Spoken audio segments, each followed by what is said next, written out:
Bienvenue dans cette vidéo numéro 1 qui traite du gaslighting.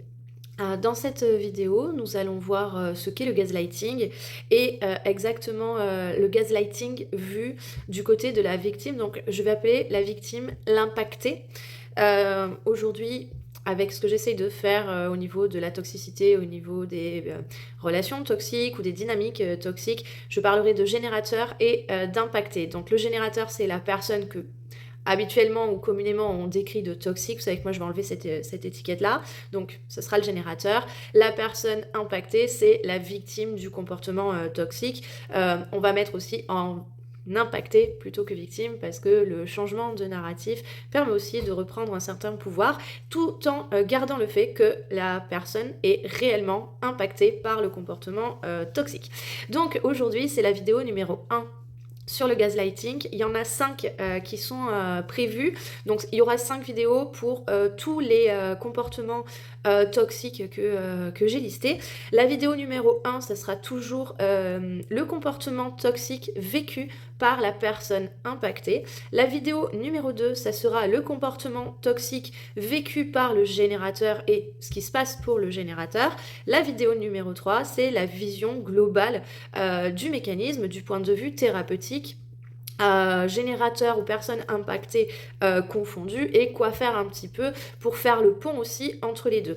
La vidéo 4 et 5, ce sont des contenus premium, donc ce sont des contenus qui ne seront disponibles que pour mes consultants actifs. La vidéo numéro 4, ce sera le contenu premium pour les personnes impactées, et donc pour savoir comment se sortir avec des outils pour se sortir du gaslighting. Et la vidéo numéro 5, ça sera le contenu premium pour les générateurs avec des outils pour stopper ce mécanisme. Donc voilà, ça c'est fait. J'ai pris mes notes, donc je vais regarder régulièrement. Ça m'énerve quand je fais à la relecture les vidéos parce que j'ai le regard qui part. C'est tout simplement parce que j'ai mes notes pour structurer la vidéo. J'ai mes notes en face de moi sur mon écran. J'ai mon écran Word qui est ouvert. Donc voilà, de temps en temps, je regarde sur le côté. C'est parce que j'ai mes notes. Allez, c'est parti. En premier, donc je vous parle de la définition et de l'histoire du gaslighting. Alors, gaslighting, c'est un mot qu'on entend énormément ces derniers temps, comme une technique de manipulation. C'est un mot qu'on retrouve un petit peu à toutes les sauces, et dès qu'on parle de gaslighting, justement, on va parler de personnes toxiques. Il y a le gaslighter et il y a la victime de gaslighting. À mon niveau, je trouve que c'est beaucoup plus complexe que ça. Alors, on appelle ça le gaslighting, je vais vous expliquer pourquoi. L'histoire est plutôt marrante par rapport à ça. On appelle ça du détournement cognitif. Tout simplement. Pourquoi est-ce que ça s'appelle gaslighting ? Parce que ça provient d'une pièce de théâtre qui s'appelait Gaslight, qui est sortie en 1938 et qui a été reprise dans un film en 1944. Alors le film, c'était Antise ou Gaslight, où en fait on voit un mari qui est en train de manipuler sa femme pour lui faire croire qu'elle devient folle, et donc il modifie discrètement des éléments de leur environnement, notamment l'intensité des lampes à gaz, tout en niant l'avoir fait. Se passe du coup que cette femme pense devenir folle, donc le terme gaslight, c'est devenu, suite à ce film, une espèce de métaphore universelle pour désigner ce type de manipulation.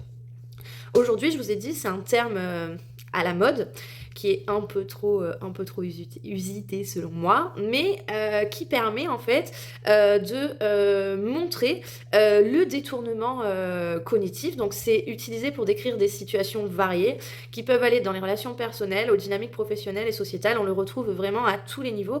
Le gaslighting, alors c'est vrai qu'on le travaille beaucoup au niveau de la relation sentimentale, mais on le trouve absolument partout dans les dynamiques familiales, dans les dynamiques amicales, les dynamiques professionnelles et les dynamiques sentimentales.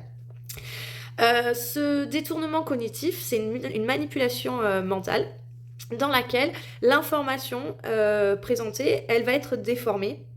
Elle va être présentée sous un autre jour, ou omise aussi par la personne génératrice, dans le but d'être favorisée par la version que la personne génératrice va donner. Le but, c'est de faire douter la personne qui est impactée de sa perception de la réalité, de sa mémoire ou même de la situation. Le gaslighting, pour moi, c'est un spectre. Tout est spectre de toute façon. On peut aller du simple déni par l'abuseur, le déni des moments pénibles, le déni des paroles, le déni d'une situation. Je n'ai pas dit ça, ça ne s'est pas passé, ça ne s'est pas passé comme ça, ce n'est pas moi qui ai fait ça, voilà. Ça, c'est quelque chose qui va être très courant, qu'on va retrouver beaucoup. Et ça peut aller jusqu'à la mise en scène d'événements désorientants, donc avec la création vraiment d'événements. Donc on reprend le film, hein, par exemple, cet homme qui baissait les lumières des lampes à gaz en disant qu'il n'avait pas fait pour que sa femme se croit folle. Alors, qu'est-ce qu'on va retrouver? Parce que là, on est dans quelque chose d'inventé, hein, de créer de toutes pièces. C'est une pièce de théâtre, c'est un film. Qu'est-ce qu'on peut retrouver, par exemple? On peut retrouver des éléments perdus. Je vais vous donner un exemple bateau. La personne qui, par exemple... allez, on va prendre celui-là. Pour que vous voyez aussi qu'on peut être au-delà de la dimension de manipulation, de toxicité ou quoi que ce soit. La personne qui, par exemple, va casser un objet et qui va donc cacher cet objet, le jeter à la poubelle. Et lorsqu'on va lui dire « Ah, mais... tu ne sais pas où est cet objet. Oh non, non, mais tu te souviens pas, c'était toi qui l'avais cassé. Ou ah non, pas du tout, on n'a jamais eu cet objet. Qu'est-ce que tu racontes? C'est complètement du gaslighting. Là, on est dans quelque chose qu'on va fabriquer. C'est de la fabrication aussi de fausses preuves, quelque part. On peut aller plus loin, on peut aller dans la fabrication. Donc là, on est vraiment dans quelque chose de très, très toxique. On va aller dans la fabrication de comportements, la fabrication émotionnelle, la fabrication de comportements. Donc ça, c'est un mécanisme que vous retrouverez par exemple chez les pervers narcissiques, là, ce que je décris. C'est-à-dire que vous avez une personne qui, donc le générateur, là, dans ce cas-là, le pervers narcissique, veut montrer veut montrer au monde que vous êtes le problème et donc va générer une situation, peut-être par des micro-agressions cachées, et va vous activer devant un certain public pour que vous débordiez émotionnellement et pour à ce moment-là dire, tu vois bien que cette personne est problématique. On est complètement dans le gaslighting aussi. Là, on est sur du gaslighting du très haut niveau, par exemple. Mais ça peut être aussi, donc on va redescendre très très bas, lorsque l'on est dans quelque chose, une situation émotionnelle, où des mots dépassent notre pensée, par exemple, où on va dire quelque chose peut-être vraiment de pas sympathique, par exemple, et à froid, lorsque la personne va venir reprocher en disant écoute, ce que tu m'as dit ne me convient pas, ah non, je ne t'ai jamais dit ça. Donc je ne t'ai jamais dit ça, c'est du gaslighting. En fonction du schéma de la personne qui est génératrice de ce gaslighting, il peut y avoir plein de choses derrière. On peut être sur du gaslighting intentionnel, c'est-à-dire je sais très bien que je te l'ai dit, mais je vais continuer à faire comme si je te l'avais pas dit, et te faire douter parce que je veux pas être emmerdée. On peut être aussi, c'est aussi un petit peu le pourquoi de mes vidéos et de cette approche, on peut être aussi j'étais tellement dans l'émotionnel que je ne me souviens pas de ce que je t'ai dit. Je me souviens que j'étais énervée après toi, mais je n'ai pas du tout porté cas à ce que je t'ai dit. Et donc, ah non, je ne t'ai jamais dit ça, par exemple. Alors, pour les personnes qui sont impactées par le gaslighting, il faut savoir déjà que le gaslighting, ça peut toucher absolument n'importe qui du côté des personnes impactées. Tout simplement parce que ce comportement, il exploite des failles humaines universelles comme le besoin d'être compris, le besoin d'être validé. Les personnes qui font preuve d'empathie, elles vont cependant se retrouver piégées beaucoup plus facilement dans la dynamique du gaslighting parce que pour faire preuve d'empathie ou parce qu'elles font preuve d'empathie, elles vont toujours essayer de comprendre la réalité de l'autre. Le gaslighting, il fonctionne parce qu'il exploite nos besoins humains fondamentaux, être compris, validé, respecté. Dès qu'on manipule un petit peu ces besoins, dès qu'on y touche en déformant la réalité, ça crée une dissonance émotionnelle et mentale. Donc en fait, il y a une espèce de couac du système, c'est-à-dire qu'est-ce qu'il est en train de se passer parce qu'émotionnellement je ressens des choses, mentalement je perçois des choses et si c'est pas en accord, ça couac, et donc si ça couac, dissonance, et la dissonance va nous faire petit à petit perdre pied. Faut comprendre aussi que le gaslighting tel que je vous le décris aujourd'hui, c'est pas, et lorsqu'on le décrit pour parler de toxicité, on n'est pas sur un événement isolé, mais on est plutôt sur un processus qui agit peu à peu. Donc, dans un premier temps, la personne impactée, face à du gaslighting, les premières fois, elle peut se rebeller du détournement, elle peut rester solidement ancrée sur ses positions, sur sa réalité. Ça va transformer la situation très souvent en conflit ouvert, ce qui va à un moment la coincer dans un « je n'ai pas envie d'escalade ». Elle peut aussi, donc comme je vous disais, faire preuve d'empathie, essayer de prendre sur elle, de comprendre la version du générateur, parce qu'au départ, il y a une espèce d'ouverture d'esprit, c'est-à-dire mince, on ne s'est pas compris, c'est pas possible. À force, ça disparaît. La personne impactée, elle va mobiliser son énergie pour essayer de voir ce qu'elle ne voit pas, ce qu'elle ne comprend pas. Alors, derrière la suite, donc je vais essayer de vous le faire étape par étape, donc je peux oublier des étapes, hein, bien sûr. Je vous ai fait quelque chose de beaucoup généraliste hein, quand même. Après, chaque situation est différente et c'est vraiment au cœur de nos séances qu'on va travailler la situation que vous vivez au niveau du gaslighting. Donc, derrière... nouvelle étape, c'est adaptation ou suradaptation qu'on va faire en premier lieu pour montrer aussi quelque part son ouverture d'esprit avec la volonté quelque part de sortir de la situation difficile. Je rappelle que c'est à tous les niveaux, professionnel, familial, sentimental, amical, hein, d'accord ? Donc, en fonction des situations, ça va être bien différent. Donc, dans ce premier temps, elle est plutôt dans « j'essaie de voir ce que l'on me montre, ce que l'on me communique, j'essaye de voir ce que cette personne essaye de montrer que je ne comprends pas, j'essaye de voir et de comprendre où est-ce que nous ne nous comprenons pas, qu'est-ce que peut-être cette personne a mal compris, etc. » Donc, il peut y avoir aussi un processus de justification. Alors, au niveau mental, la personne, elle se met à turbiner mentalement parce qu'elle va essayer de retrouver les éléments des situations, les mettre dans l'ordre, se rappeler les faits, les mots, le ton, le déroulé des actions. Ça va générer une dépense énergétique mentale supplémentaire qu'un processus basal de réflexion. Alors, qu'est-ce que j'appelle le processus basal de réflexion ? Tous les jours, nous avons un processus de réflexion. Notre cerveau, il mouline, ça turbine des méninges de tous les côtés. Donc ça, c'est le mécanisme basal. On en a besoin pour vivre. Certains vont le faire déjà plus que d'autres. C'est une réalité. Mais de base, il y a quelque chose.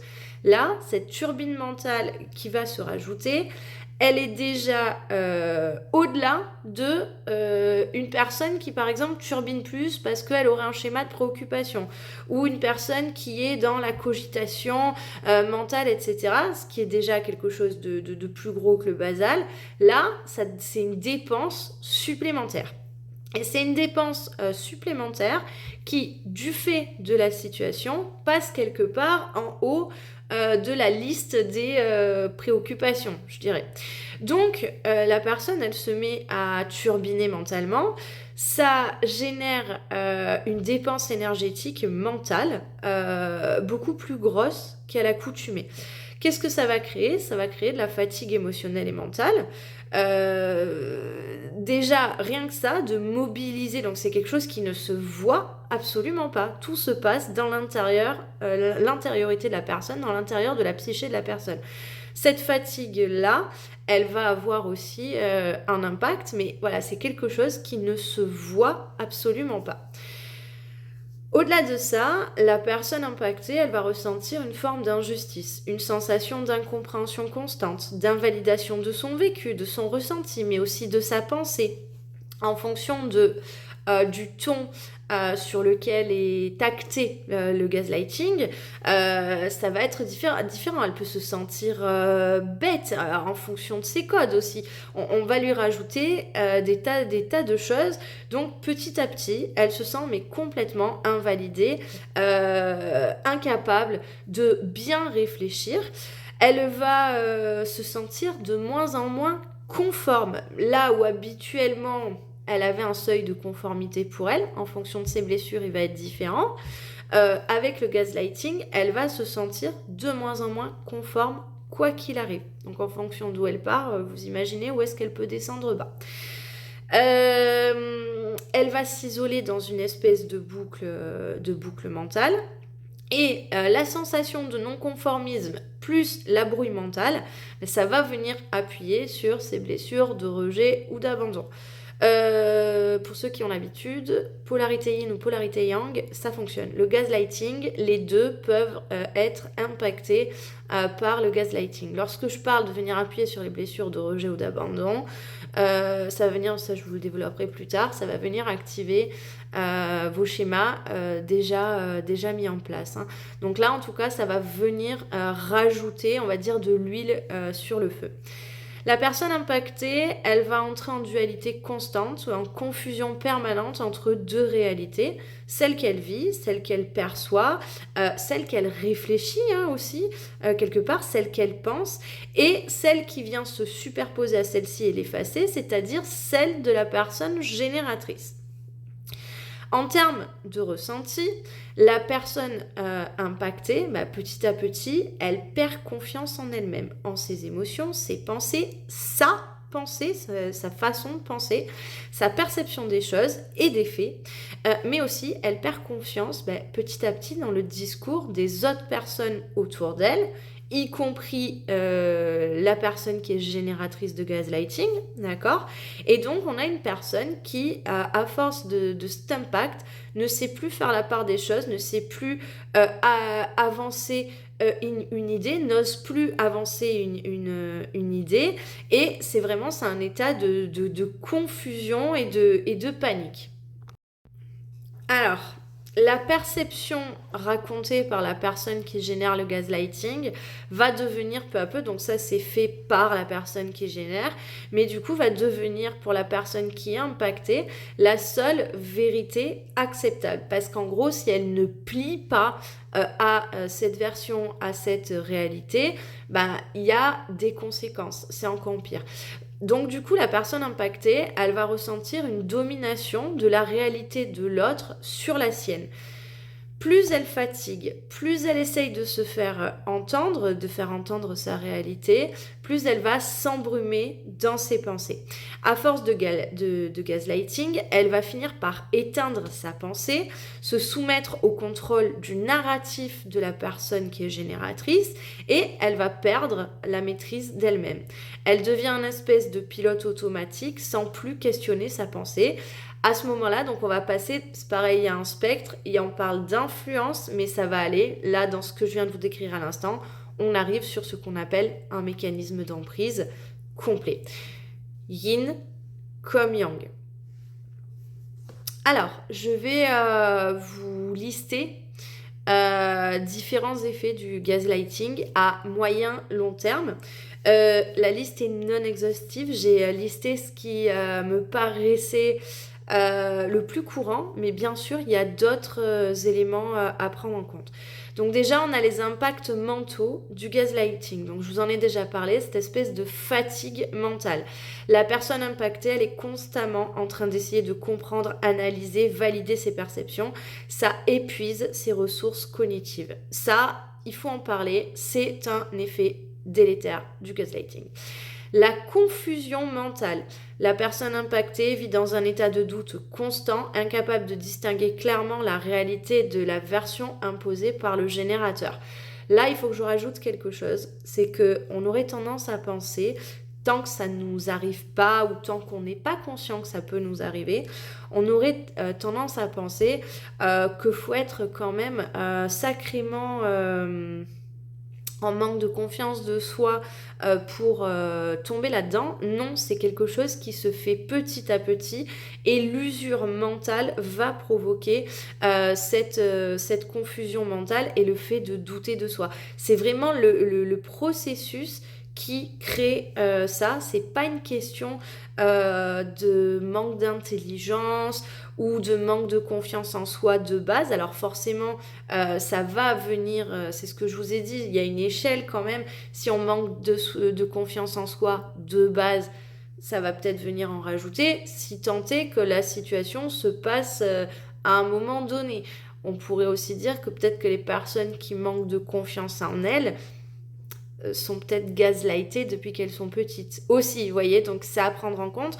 En tout cas, c'est pas c'est vraiment c'est un effet du gaslighting et pas on va dire j'ai perdu le mot, mais en gros un état de notre capacité de penser de base, hein, d'accord? Donc ça peut arriver à tout le monde. Impact mental du gaslighting aussi, la dualité interne, c'est-à-dire que la personne, elle est déchirée entre sa propre perception et la réalité imposée. Et donc, en gros, ça génère chez elle une tension psychologique permanente.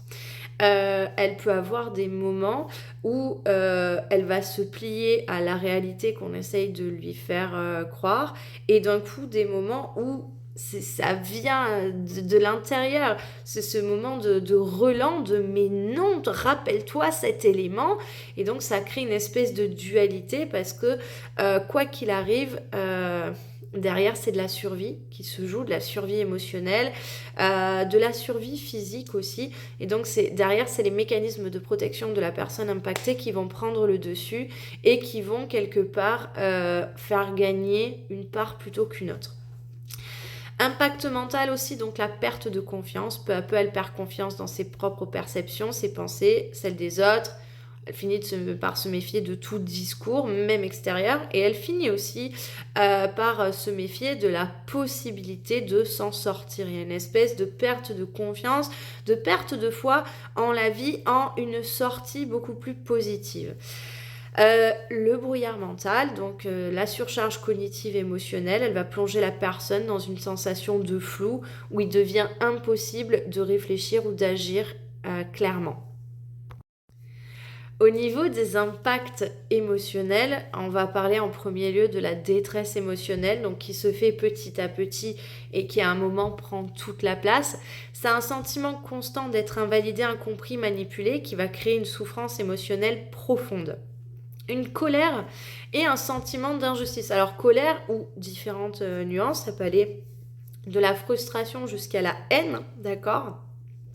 La personne impactée, elle ressent une frustration intense face à la manipulation, mais elle peut avoir aussi du mal à l'exprimer, du mal à le canaliser, et elle peut avoir cette colère. Alors, je suis sur l'émotion, mais on peut parler aussi de la réaction émotionnelle, c'est-à-dire qu'elle peut avoir de nombreuses réactions émotionnelles qui ne sont pas ajustées du fait de ce trop-plein de colère et de sentiments d'injustice liés au gaslighting. Elle va avoir de la tristesse, du chagrin, de la peine, la perte de confiance en soi, en la relation peut provoquer un sentiment de tristesse, la sensation aussi de ne pas y arriver malgré toute sa bonne volonté aussi, ça crée de la tristesse et du chagrin, de la confusion émotionnelle, parce que l'alternation entre les moments de doute, de colère, de tristesse vont créer une instabilité émotionnelle, d'autant plus que ces moments-là sont au milieu d'autres moments peut-être plus joyeux, avec un émotionnel beaucoup plus positif. Ça va générer aussi des peurs et des angoisses, peur, panique, stress. Donc forcément, le gaslighting, il engendre une insécurité constante où la personne impactée, elle craint de ne pas être entendue, d'être manipulée, elle craint de dire sa vérité, elle craint au final de faire exister sa réalité, sa perception. Ça crée aussi un effacement émotionnel petit à petit. Nous avons aussi des impacts physiologiques au gaslighting du fait de tout ce que je viens de vous décrire précédemment. Donc on va avoir le stress chronique, l'état d'alerte constant généré par le gaslighting va activer la réponse au stress de manière prolongée, ce qui va avoir des effets délétères sur le corps. Donc en fait on a une personne qui est hyper activée tout le temps. De la fatigue mentale et physique qui s'explique justement, donc par rapport au stress par exemple, la fatigue mentale et physique c'est aussi une suite logique au stress, mais pas que. Cette surcharge cognitive et émotionnelle, ça épuise complètement les ressources physiques de la personne qui est impactée. Au-delà du mental, à un moment ça vient taper sur le physique. De fait, on va retrouver des tensions musculaires, le stress chronique, plus cette fatigue mentale et physique, plus cette tension interne constante, ça va créer des douleurs corporelles, notamment dans le dos, les épaules, le cou, la personne se tend. On va retrouver aussi, de fait, des maux de tête, puisque les tensions mentales et émotionnelles peuvent se manifester par des migraines ou des douleurs persistantes. Les tensions musculaires peuvent amener des maux de tête, et ainsi de suite. On va avoir aussi, à plus long terme ou en termes donc, de gravité aussi hein, du gaslighting, on va avoir aussi des personnes qui vont tomber dans le trouble, par exemple, du stress post-traumatique complexe. Donc ça, c'est lié au gaslighting. Plus une personne est soumise au gaslighting, plus les impacts vont se faire ressentir. Et vous voyez, on a vraiment un processus, c'est-à-dire qu'on part au début de quelque chose qui ne se voit pas ou peu, à quelque chose qui peut se voir. Généralement, quand ça se voit de tous les côtés, c'est qu'on est déjà sur un très très haut degré de gaslighting. Alors, vous me connaissez, je vais bien évidemment vous parler des polarités yin et des polarités yang. Alors, qu'est-ce qui se passe pour les personnes? Alors, schéma d'attachement, schéma de polarité. Alors, si jamais il y aurait des personnes qui découvrent la chaîne, je suis coach thérapeute holistique. Je travaille les problématiques des personnes, l'individuation notamment, mais aussi voilà donc toute problématique par le spectre de l'attachement et les polarités. Je ne parle pas des troubles de l'attachement, mais je prends plutôt la dimension du spectre. Pour moi, sur ce spectre, nous sommes soit d'un côté, soit de l'autre. Le profil sécure, dans ce cas, est un idéal vers lequel aller. Et donc, soit on est dans l'évitement, soit on est dans la préoccupation. Au-delà, je sais que c'est très souvent amené juste au niveau relationnel. Moi, je parle vraiment à tous les niveaux. Pour les personnes qui sont dans l'évitement, donc l'évitement émotionnel, il y a dissociation, ce sont les polarités yin. Pour les personnes qui sont dans le schéma de répression émotionnelle, qui sont très ancrées, il n'y a pas de dissociation. On est dans le schéma de préoccupation, ce sont les polarités yang. En fonction de si on est yin ou yang, notre schéma d'individuation ne va pas être le même. On peut avoir exactement les mêmes situations, vivre les mêmes émotions, penser que l'on pense de la même façon, etc. Les codes à l'intérieur vont être différents. Le schéma d'une polarité yin, c'est d'aller s'incarner, c'est du haut vers le bas, c'est essayer de stopper le plus possible la dissociation pour être pleinement présent à soi et aux autres et à sa vie. Le schéma d'individuation pour un yang, ça va être de rester beaucoup moins ancré sur ses positions, d'aller plus dans l'ouverture d'esprit. Donc on dit partir du bas vers le haut, d'aller s'alléger. Pour le reste, je vous laisse regarder sur ma chaîne ou me contacter si besoin. Alors, au niveau des polarités yin et des polarités yang, nous avons donc tous des mécanismes de protection, nos mécanismes yin et nos mécanismes yang. Pour les polarités yin, le gaslighting à long terme, ça aggrave le schéma d'évitement du yin. Donc c'est un renforcement du système de dissociation, tout simplement pour éviter l'inconfort émotionnel généré par le gaslighting. Mais aussi, qui dit dissociation, dit aussi suradaptation avec un faux self compatible à la réalité de la personne qui génère ce gaslighting, ou alors dissociation et compartiment, je m'en vais complètement de la situation, je suis gaslightée. À la rigueur, ça peut être une bonne chose. Aggravation pour les polarités yin où il y a déjà une grosse brouille mentale et aggravation de la sensation d'être abusé, de la perte de confiance. Aggravation aussi de la sensation de ne pas être conforme, aggravation aussi des réactions émotionnelles démesurées. Chez les polarités yang, on va être dans le même schéma d'aggravation, c'est-à-dire que ça va renforcer, le gaslighting va venir renforcer le mécanisme de répression et de sacrifice en voulant prendre en charge la responsabilité de la situation du gaslight, c'est-à-dire je vais prendre sur moi, je vais aller me sacrifier volontairement pour qu'il y ait une issue favorable à la situation. Ça va être aussi un renforcement du schéma de préoccupation autour de la personne génératrice ou autour des situations qui pourraient être engendrées. Les polarités yang qui ont déjà un schéma de préoccupation avec toutes les données possibles et avec tout ce calcul un petit peu, on va dire, d'équation quelque part au niveau des situations. Donc là, chez les polarités yang, c'est quelque chose qui va encore plus turbiner, ça peut aller jusqu'à un épuisement mentale.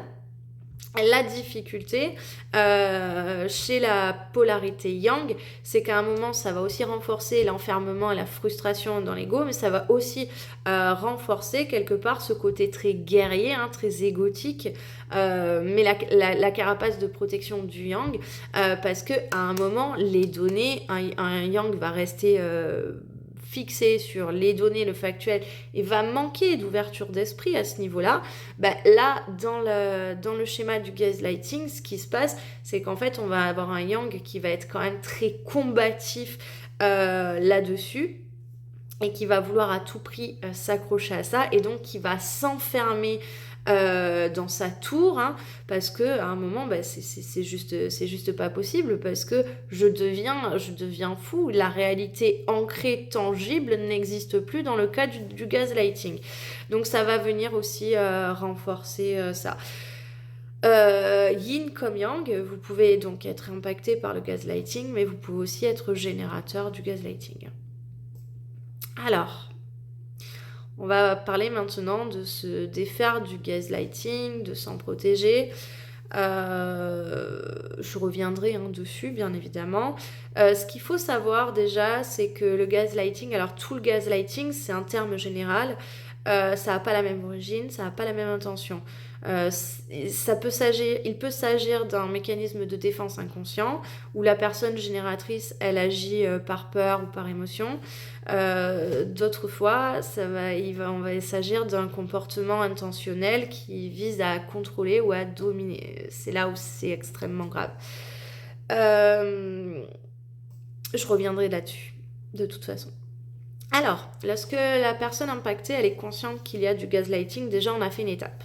C'est très compliqué d'arriver à ça parce que il faut en avoir parlé, vraiment il faut s'être accroché à beaucoup de choses pour pouvoir se dire mince, là ce que je suis en train de vivre c'est vraiment du gaslighting.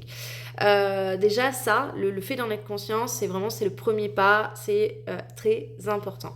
Ça va permettre à la personne impactée déjà de réancrer la possibilité qu'il y ait une réalité, à savoir 2 narratifs possibles dans une situation. Et pas que un narratif. Donc ça c'est important, autant pour les polarités yin que pour les polarités yang d'ailleurs. Ça peut être compliqué en fonction d'où est-ce qu'on en est dans nos schémas par rapport à ça, mais il y a cette réalité là, c'est-à-dire en premier, lorsqu'on commence à voir qu'il y a du gaslighting, on peut déjà se dire bon ok stop, je fais une espèce de pause, d'accord, ok, il peut y avoir dans cette situation, il peut y avoir 2 réalités. Ça permet de remettre sa réalité, sa perception à un niveau, c'est-à-dire elle existe. On n'est peut-être pas encore au clair de qui a tort, qui a raison, ce qui ça va être compliqué, mais déjà on revient avec ma réalité, elle est légitime. Donc déjà ça c'est la première base. À partir de là, la personne qui est impactée, elle peut essayer de reprendre la pleine capacité de ses esprits. La difficulté, c'est que plus la période de gaslighting a duré, plus le travail pour réapprendre à renouer avec sa réalité, reprendre confiance en ses perceptions, il va être long. C'est là où on va avoir une espèce de bifurcation, c'est-à-dire que en fonction de la gravité du gaslighting, si on est dans l'influence, dans l'emprise, dans l'intention ou non de la personne qui est génératrice, la question de la pérennité de la relation ou du lien, ça va s'imposer, d'accord ? C'est-à-dire qu'à un moment, autant sur une personne qui n'est pas consciente de ses schémas, qui est vraiment dans le comportement généré parce que ce mécanisme de protection, autant là, on peut se dire, je vais peut-être essayer de rester dans la relation. Autant à partir du moment où on est dans la volonté de domination, dans l'intention mauvaise, là, on se casse. Vraiment, on s'en va. Il n'y a pas à chercher, on pense à sa survie. Sinon, on va rester là-dedans et on n'arrivera pas à s'en sortir. En fonction de si la personne, elle n'est pas consciente, là, alors, on aurait tendance à dire aujourd'hui, si la personne, parce qu'on n'est pas responsable de ce que fait une personne, hein, par contre, si la personne elle n'est pas consciente, à un moment, moi je ne peux pas me sacrifier pour elle et donc on va sur eux. Moi ce que j'observe, c'est que les personnes en consultation qui vivent des fois avec des personnes qui ont des comportements très toxiques, elles n'ont tout simplement pas envie de stopper la relation, et à juste titre, parce qu'il y a de l'amour, parce qu'il y a de l'attachement. Parce que plein de raisons. Attention au discours d'aujourd'hui qui dit en gros c'est soit ça plie, soit ça dégage. Parce que ça aujourd'hui c'est fait pour séparer les gens. Et au-delà de ça, il y a quand même toute une part de nuance à voir. Donc là-dessus, je dirais vraiment que ça dépend de la situation. Ce qui par exemple pour moi en tant que personne serait intolérable et me ferait stopper une relation, quelle qu'elle soit, d'accord? Je parle pas que des relations sentimentales. Pour une autre personne qui pourrait être autant, on pourrait avoir le même niveau de réflexion, etc. D'accord? Hein, je vous rappelle que c'est pas une question de pensée capable ou pas, d'accord? Une autre personne pourrait se dire, bah moi je vais rester parce que j'ai un attachement différent, parce que j'ai envie de rester, j'ai envie de faire l'effort ou quoi que ce soit. Et moi ce que j'ai envie de dire, c'est qu'à partir du moment où il n'y a pas de risque vital ou de risque pour sa santé à long terme, de risque aussi hein, pour son psychique à long terme, d'accord, on peut tout à fait décider de vouloir rester dans une relation. Attention, c'est au cas par cas.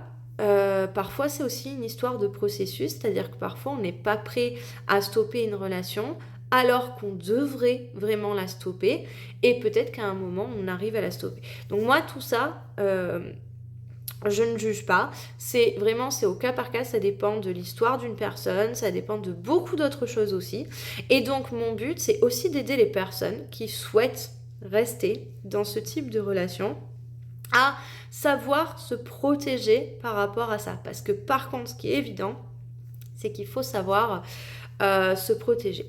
Donc, si la personne, elle décide de continuer la relation, elle va devoir apprendre à se protéger du gaslighting. Protéger son esprit, sa pensée, son émotionnel, prendre soin d'elle, savoir se fermer lorsqu'intervient le gaslighting.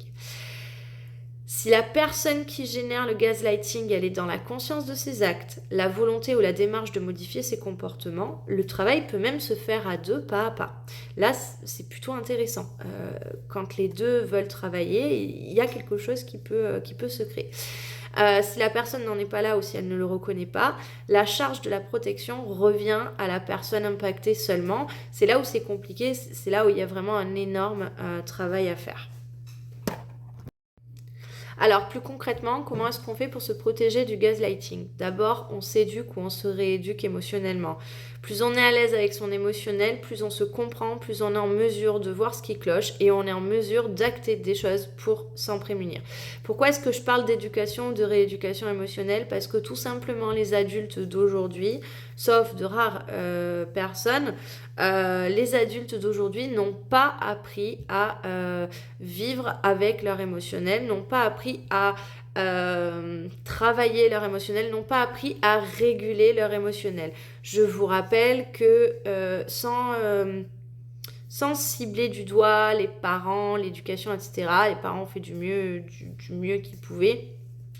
À l'époque, l'émotionnel ne comptait pas ou très très peu, et c'est ce qui a créé aussi les schémas de protection. C'est ce qui a créé aussi aujourd'hui qu'on est dans une société, excusez-moi, mais de névrosés. C'est une réalité aujourd'hui. On travaille beaucoup avec les enfants, justement, on mesure au niveau de l'émotionnel, on travaille l'intelligence émotionnelle, on apprend à réguler l'émotionnel. Aujourd'hui, on a levé beaucoup de choses de ce côté-là, notamment la violence éducative, qui ne tolérait pas l'émotionnel. Donc, lorsqu'on est adulte, on a peut-être bien compris ça, mais c'est pas parce qu'on a compris quelque chose que c'est intégré. Et pour que ce soit intégré, il faut en passer par une éducation ou une rééducation émotionnelle, apprendre à se réguler, apprendre à traiter avec ses émotions, apprendre à reconnaître. C'est le travail que je fais avec les polarités yin et les polarités yang. Avec les polarités yin, c'est vrai que c'est un peu plus complexe parce que la dissociation et parce que ce besoin d'éviter l'émotionnel. Avec les polarités yang, là où ça va être compliqué, c'est au moment où tout est bloqué, la volonté de réprimer ça à tout prix pour conserver quelque part une stature ou une dignité, mais il y a quand même une bonne conscience émotionnelle. Là où avec les polarités yin, il y a tout un apprentissage supplémentaire à faire. En tout cas, des deux côtés, ça se travaille. Des deux côtés, on se rééduque émotionnellement et on apprend à se réguler. Et ça, c'est la base pour pouvoir se protéger de tous les comportements toxiques d'ailleurs, pas que du gaslighting, mais pour le gaslighting, ça part de là. Ensuite, moi, ce que je conseille toujours, et là mes consultants, je sais qu'ils vont rigoler, s'attacher aux faits, le factuel avant l'émotionnel. On prend des notes régulières dans un journal si on en a besoin, avec des faits. Alors, le factuel, ce n'est pas le factuel de ce que j'ai ressenti. On peut noter ce que nous avons ressenti, mais le ressenti reste subjectif, d'accord ? On l'a factuellement ressenti. Ça, je n'en démords pas, d'accord ? Le ressenti existe pour de vrai. Par contre, on va rester sur les situations, sur le factuel, les données factuelles, le déroulé, le ton, l'ordre, les éléments dits et pas les éléments perçus. La situation, les mots et pas ce qu'on a ressenti parce que ça voulait dire ça. Vous voyez, ce genre de choses. Le factuel, c'est ça. Donc, factuel, c'est quelque chose que je travaille autant avec les polarités yin et les polarités yang. Les polarités yang, c'est leur apprendre à se libérer un peu et de rester moins étriqué dans ce factuel tout en ne partant pas dans des hypothèses pour remplir. C'est apprendre à accepter les points d'interrogation, par exemple. Pour les polarités yin, c'est vraiment de rester ancré, justement, on les rattrape comme ça, les polarités yin, de rester ancré sur le factuel avant le ressenti, d'accord ? Parce que le ressenti peut raconter quelque chose qui n'est pas factuel. Et là, du coup, on peut penser être victime de gaslighting alors que ce n'est pas du gaslighting, par exemple. Donc ça aussi, attention à ça, mais ça, j'en parlerai plutôt dans la vidéo 3. Donc en tout cas, pour se protéger du gaslighting, la première des choses, c'est de rester centré sur le factuel. On note, on prend des notes. Bien évidemment, après, on n'oublie pas le ressenti, d'accord ? On ne l'efface pas, mais on note le factuel et on essaye de rester vraiment posé là-dessus. Alors, c'est quelque chose qui s'apprend, tout comme dans la communication non violente, dans la communication bienveillante, on va essayer de rester vraiment sur un narratif factuel. Donc ça, c'est quelque chose aussi, il y a une éducation à faire là-dessus. On s'entoure de personnes avec qui on échange sur nos situations. Là, attention. Alors, attention aux amis qui veulent trop bien faire et qui, du coup, vont peut-être nous sortir du factuel et rester sur les ressentis. Attention aux amis qui vont nous valider en mode « t'es mon ami, donc c'est toi que je valide et les autres sont des cons ». Par exemple, j'exagère un peu, mais je pense que vous aurez compris. Attention à l'intelligence artificielle parce que l'intelligence artificielle, par exemple, ne restera pas sur le factuel, ne vous aiguillera pas sur le factuel et vous validera quoi qu'il arrive. Donc, vous pouvez vous entourer de personnes avec lesquelles vous allez échanger sur vos situations, mais en essayant avec ces personnes de rester ancré sur l'intégralité de la situation, des données, quelque chose de vraiment factuelle sans omettre des choses qui, par exemple, ne vous vont pas ou qui sont en votre défaveur. Vraiment, c'est peser le pour et le contre, faire vraiment la part des choses, savoir nuancer les choses. Attention, lorsqu'on a tendance à parler de situations qui nous rendent émotionnels, surtout avec la fatigue mentale et émotionnelle, on va dire « Oh là là, cette situation, elle est catastrophique, cette personne me fait du mal » parce qu'on est dans l'émotionnel, on va présenter le narratif plutôt un peu de notre côté. C'est biaisé, d'accord ? Essayez lorsque vous faites ça, du coup, de le travailler de manière beaucoup plus factuelle, tout en mettant bien, en fait, il y a deux aspects. Il y a aussi l'aspect ressenti, c'est-à-dire comment est-ce que je le vis. Et comment est-ce que je le vis n'est pas forcément ce qui se passe en réalité. Donc déjà, d'avoir ces deux narratifs-là, ça va vous aider. Bien évidemment, j'ai envie de vous dire, la meilleure personne avec qui vous pourrez travailler ça, c'est un thérapeute, parce que le thérapeute aura quand même cette neutralité, et puis c'est son travail. D'accord ? Alors ensuite, j'ai perdu mes notes. S'entourer de personnes, échanger avec elles sur vos situations, c'est bon. Parce que je pars, hein, je me suis noté juste le plan et après je pars, vous avez l'habitude. Alors, apprendre à communiquer de manière empathique, bienveillante, non violente, mais surtout assertive. Alors, je sais que ça coince là quand je dis ça, c'est-à-dire que comment faire pour se protéger du gaslighting, c'est-à-dire je suis impactée par du gaslighting, je suis victime. Et donc, comment faire pour m'en protéger ? C'est d'aller travailler sur moi, d'aller faire un effort de réflexion différent de celui que j'ai l'habitude. Et donc, lorsqu'on est dans cette espèce de brouille mentale et de confusion mentale, ça demande un effort supplémentaire, j'en ai bien conscience, mais c'est ce qui permet de sortir et c'est ce qui va vous permettre de vous protéger par la suite. Ça, c'est une première étape. Et donc, oui, effectivement, il y a un effort de communication à faire, c'est-à-dire, alors, je vous explique, à partir du moment où on communique de manière empathique, bienveillante et assertive, ce qui va se passer, c'est qu'on coupe le robinet du gaslighting. C'est-à-dire qu'en fait, à un moment, on ne remet pas une pièce dans le jukebox.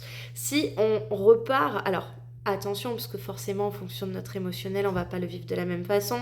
Mais en gros, si on remet une pièce dans le jukebox, ça ne s'arrête plus et c'est l'escalade. Sauf que face à nous, nous avons une personne qui, de par le gaslighting, a un ascendant sur nous et a un ascendant sur notre façon de penser, notre façon de vivre les choses.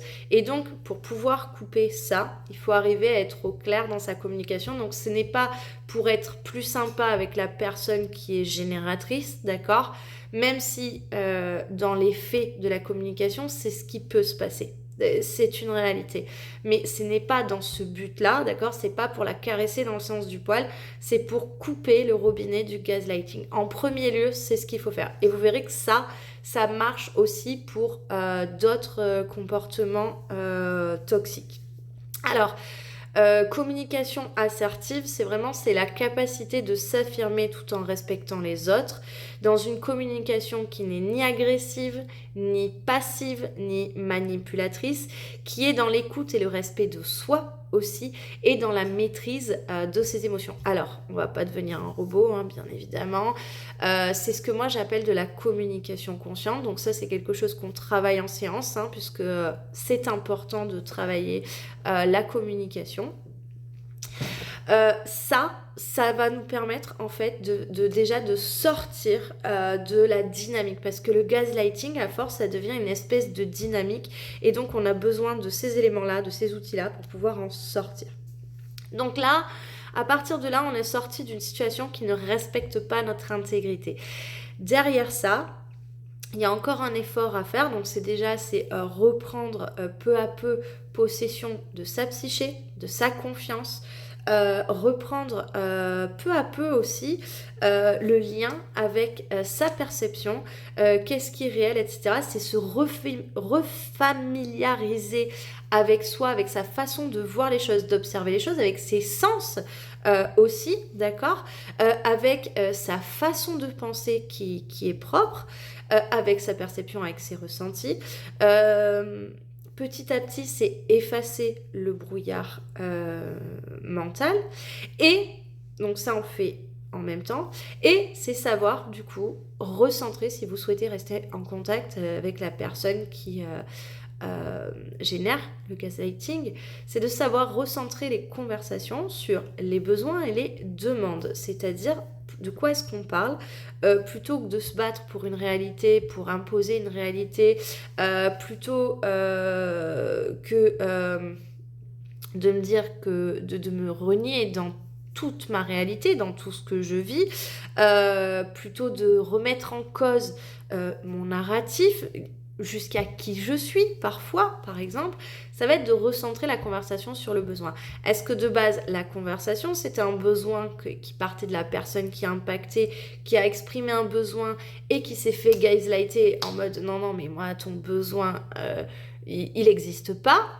Ça aussi, ça existe. Ou est-ce que c'était un besoin de la personne qui gaslight, qui est génératrice, et qui n'arrive pas à formuler peut-être un besoin ou quoi que ce soit. Derrière, c'est formuler des demandes aussi. Tout ça, c'est de l'apprentissage de communication. Savoir aussi poser des limites. Alors moi, j'ai tendance à dire que les limites, on les pose pour soi, y compris lorsqu'on les pose avec d'autres personnes. C'est savoir aussi sortir d'une conversation ou d'une situation dès qu'on peut qui nous gaslight. C'est prendre un moment de recul par rapport à ça pour dire là je sors, je ne participe pas à ça. Ça peut générer des conflits, c'est ce qui amène aussi la peur, mais c'est savoir mettre un espèce de stop. Plus on met des stops par rapport au gaslighting, plus il est possible de s'en sortir, et il est possible aussi que la personne qui est génératrice stoppe le gaslighting en fonction du degré de conscience, vous l'aurez compris. Alors, le gaslighting, il est dévastateur. C'est un mécanisme toxique parce qu'il est dévastateur. Pas toxique parce que l'intention, alors il peut y avoir l'intention, vous l'avez compris, mais ça peut ne pas être intentionnel et pour autant, c'est dévastateur. Dans tous les cas, le gaslighting, ça crée une espèce d'usure qui va faire du mal. Alors, tout le monde peut être générateur de gaslighting à un moment ou à un autre. C'est-à-dire qu'on peut être une personne impactée par le gaslighting et en même temps être une personne génératrice de gaslighting. On peut tout à fait, dans une relation, être autant générateur que impacté par le gaslighting, et l'autre personne en face de nous peut tout autant être générateur que impacté par le générateur ou génératrice, ou impacté par le gaslighting. On peut aussi être impacté dans certaines situations avec des personnes et être générateur dans d'autres. Donc déjà, ça, c'est prendre ça en compte. Alors, on peut tous l'être. Là où ça va être d'autant plus difficile et où là on va observer énormément de gaslighting, ça va être lorsque deux visions s'opposent. Donc lorsque les deux visions s'opposent, par exemple, je vais vous donner un exemple énormissime au niveau des relations. Toutes relations confondues, les dynamiques yin et yang. Dynamique yin et yang, il y a du gaslighting. Alors, qui va se faire à plus ou moins grosse dose, il y a du gaslighting, vécu, impacté des deux côtés. Alors, dans cette dimension-là, il y a quand même une prédominance chez les polarités yin, de par la dissociation, ça rajoute du gaslighting, là où il y en a déjà des deux côtés. Mais il y en a des deux côtés. Donc voilà, dès qu'il y a ces deux visions-là, par exemple, il y a du gaslighting. Nous allons retrouver donc dynamique yin-yang, donc dans les relations anxieux-évitants. Mais du coup, dynamique yin-yang, les parents, les amis, les collègues de travail, etc., les frères, les sœurs, etc., en fonction des profils, on va retrouver, souvent c'est les mécanismes de défense qui se mettent en place, et ça crée du gaslighting. Alors, moi, je vous ai sectionné le gaslighting en 3 types. Il y a le gaslighting défensif, qui est du gaslighting émotionnel, c'est-à-dire celui qu'on a tous fait et qu'on fait tous à des moments, sans vraiment s'en rendre compte. On est plus dans la réaction émotionnelle, la peur de perdre un conflit, la peur de ne pas être compris ou quoi que ce soit. Ce gaslighting là, défensif, occasionnel, en termes de fréquence, c'est vraiment quelque chose de rare, de très très rare, de très ponctuel, d'accord? Et c'est quelque chose qui peut se régler. Ça part aussi d'une incompréhension, ça peut partir de plus la réaction émotionnelle à chaud, et à froid, on va réussir à trouver un terrain d'entente. L'impact de ce gaslighting là, du coup, c'est quelque chose de très limité, de très temporaire, c'est sur le moment, d'accord? Celui-là, une fois qu'on a conscience de ça, moi ce que je conseille toujours, c'est à partir du moment où on a conscience de ça, là, par exemple, peut-être en écoutant ces vidéos en disant merde, je fais du gaslighting, merde, dans cette situation, le jour où je me suis disputée là avec Tartampion, c'était du gaslighting ce que j'ai fait, voilà. Donc ça, ce genre de choses, dès qu'on l'a identifié, moi ce que je conseille, c'est de se dire, ok, ça arrive, comment je fais pour ne plus rentrer là-dedans? Pour ne plus rentrer là-dedans, c'est aussi justement d'aller dans l'émotionnel, d'aller connaître son émotionnel, d'aller, plus on développe notre intelligence émotionnelle et moins on va utiliser ce genre de mécanisme défensif, tout simplement. Alors ensuite, on a le gaslighting qui devient compliqué. C'est un gaslighting qui est beaucoup plus ancré, c'est le gaslighting inconscient. D'accord? Donc là, on est dans les mécanismes de protection, les schémas toxiques appris. Yin comme yang en non. En termes de fréquence, c'est plus fréquent, d'accord? Et là, il y a une prévalence pour les polarités yin de par le schéma de dissociation. Le schéma de dissociation et le mécanisme de faux self créé, ça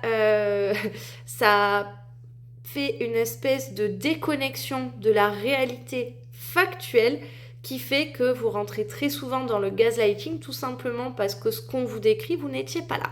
C'est quelque chose comme ça qui se joue, c'est totalement inconscient.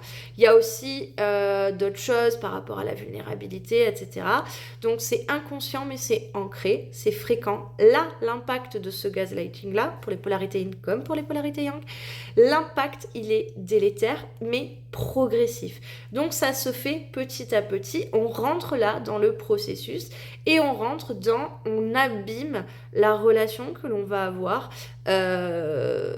avec la personne. Alors, je rappelle que là, c'est le podcast pour les impactés. Donc, on va vivre, je me suis perdue dedans du coup, on va vivre petit à petit quelque chose qui va nous user, qui va nous faire perdre confiance, qui va nous fatiguer, qui va avoir l'impact, tout ce que je vous ai décrit, les impacts physiologiques, les impacts mentaux, les impacts émotionnels.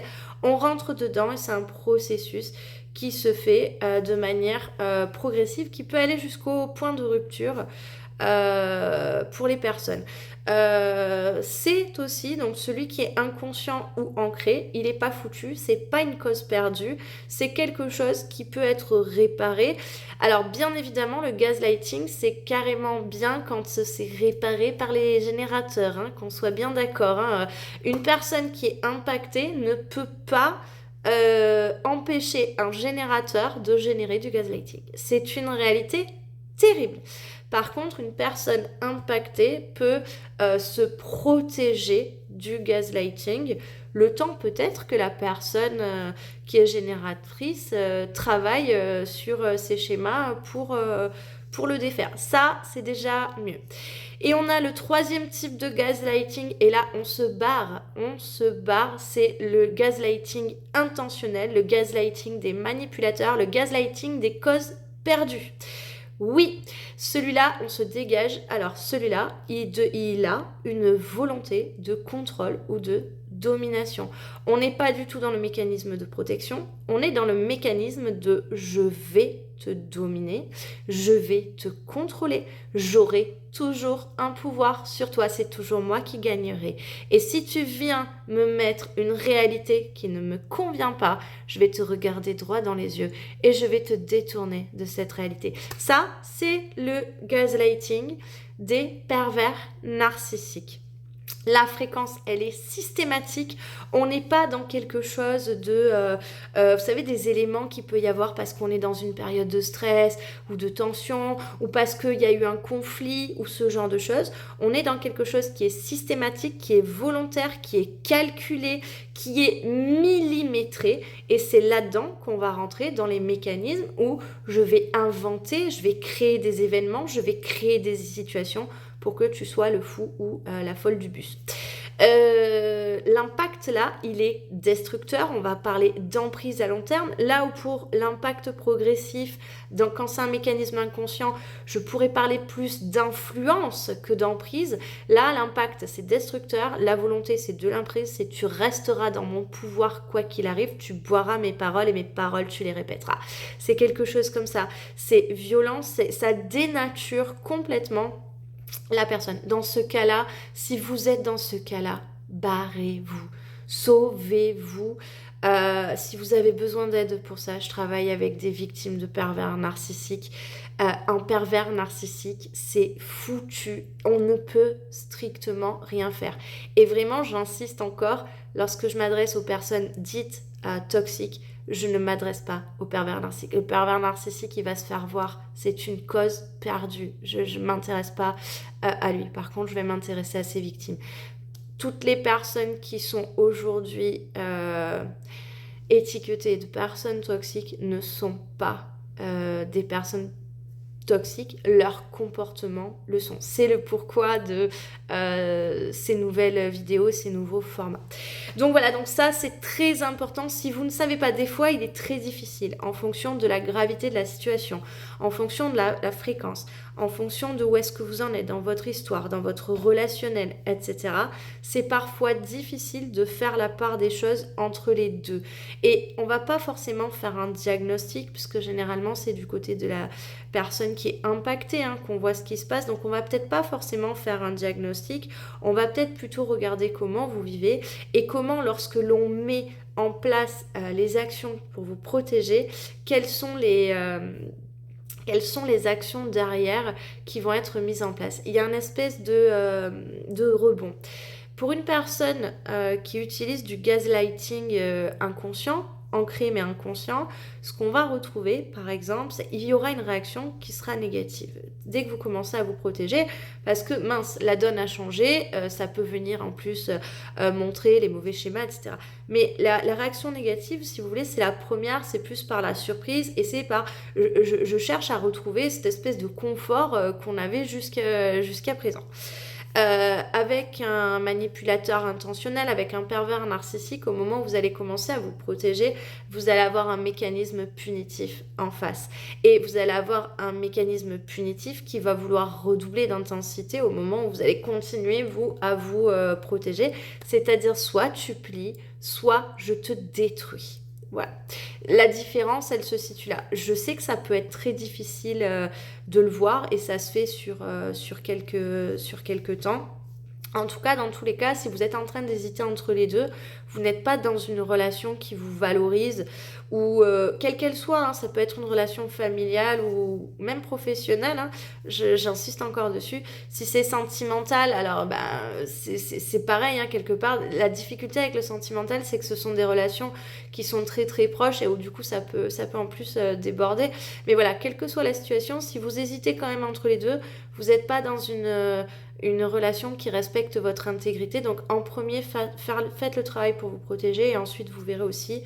Mais il y a peut-être de grosses choses à faire par rapport à ça. Alors, ça je l'ai dit. Voilà, oui.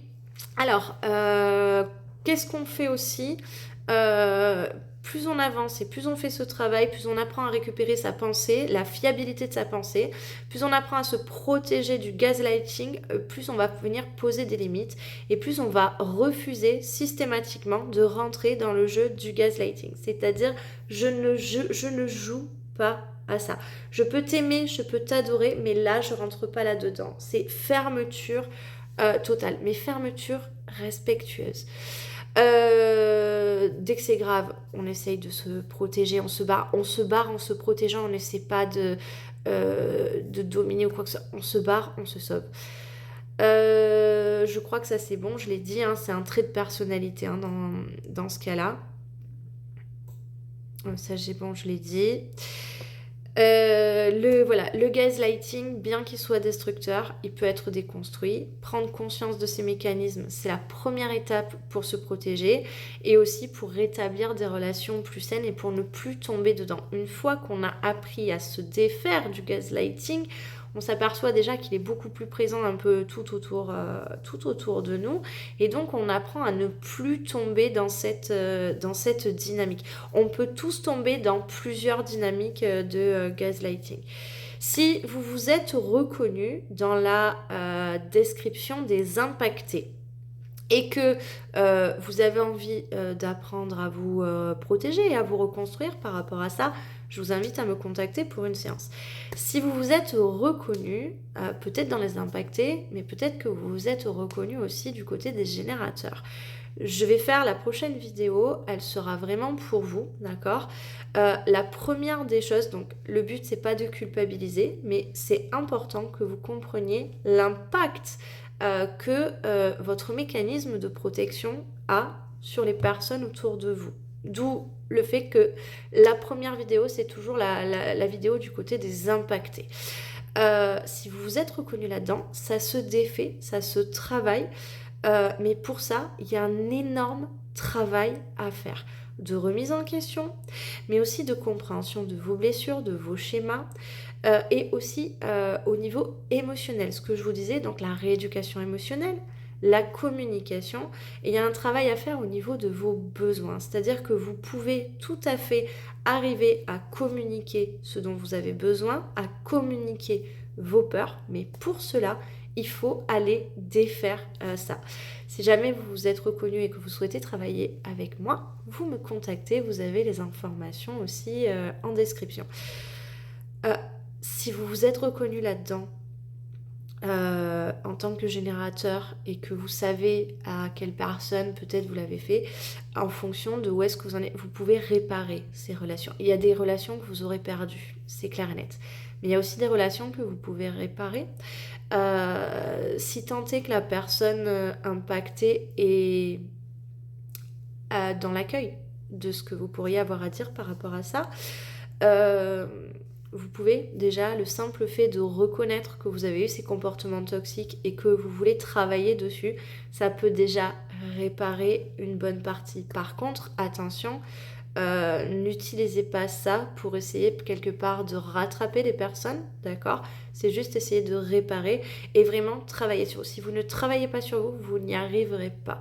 Si vous n'allez pas démonter les mécanismes, vous n'y arriverez pas parce que ça reviendra toujours comme un automatisme.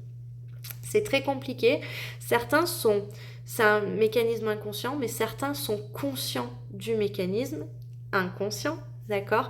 Et je sais à quel point, pour avoir eu des tas de personnes en consultation qui étaient dans ce cas-là, d'accord ?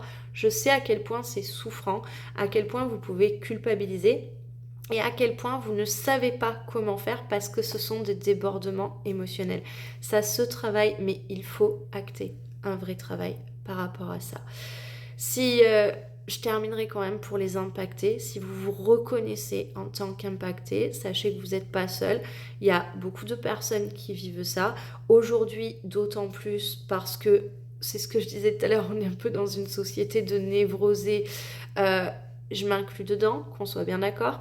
C'est pas moi je suis meilleure que les autres, hein, pas du tout. Je m'inclus dedans. Nous sommes dans une société de névrosés parce que ce manque d'intelligence émotionnelle, parce que cette répression émotionnelle, parce que cet empêchement émotionnel et parce que ce non-apprentissage de régulation émotionnelle. D'ici quelques générations, ça pourra avoir changé, d'accord? Mais aujourd'hui, en l'état, c'est très compliqué. En tout cas, voilà, vous n'êtes pas seul. Ce que vous vivez, ce n'est pas normal. Même si ça s'explique, même si je l'ai expliqué, et même si quelque part on voit les mécanismes qui peuvent se passer pour les générateurs, ce que vous vivez en tant que personne impactée, ce n'est pas normal. Et vous avez le droit de vous protéger, vous avez le droit de refuser qu'on vous traite de cette façon. Et donc, pour pouvoir refuser qu'on vous traite de cette façon, il faut vous protéger. Prenez soin de vous et si jamais vous avez besoin, vous me contactez. Bye bye.